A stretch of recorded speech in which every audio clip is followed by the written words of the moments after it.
हर इंसान के मन में एक सवाल जरूर उठता है, मौत के बाद क्या होता है? क्या आत्मा खत्म हो जाती है या किसी और दुनिया में चली जाती है? इसी रहस्य का जवाब हमें गरुड़ पुराण में मिलता है। गरुड़ पुराण वो ग्रंथ है जिसमें भगवान विष्णु ने अपने वाहन गरुड़ देव को जीवन और मृत्यु के सबसे गहरे रहस्य बताए थे। भगवान विष्णु ने कहा, गरुड़, जब कोई आत्मा शरीर छोड़ती है तो वो तुरंत कहीं चली नहीं जाती।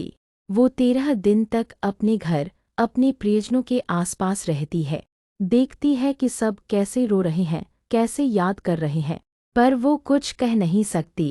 13वें दिन के बाद शुरू होता है आत्मा का सफ़र, यमपथ, यानी वह मार्ग जहाँ आत्मा अपने कर्मों के अनुसार आगे बढ़ती है। अगर उसने जीवन में अच्छे कर्म किए हैं तो रास्ता प्रकाश से भरा होता है, शांति होती है और आत्मा को दिव्य लोक की ओर ले जाया जाता है।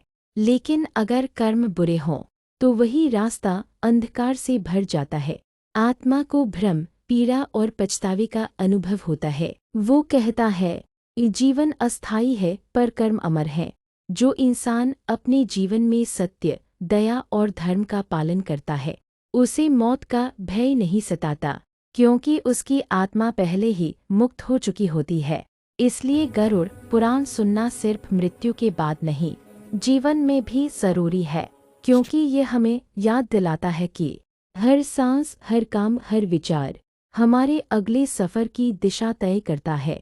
तो जब भी गरुड़ पुराण का नाम सुनो, डरना मत, बल्कि खुद से पूछो, क्या मेरे कर्म ऐसे हैं कि मेरी आत्मा मुस्कुराते हुए आगे बढ़ सके? गरुड़ पुराण मृत्यु नहीं, मुक्ति का ज्ञान है।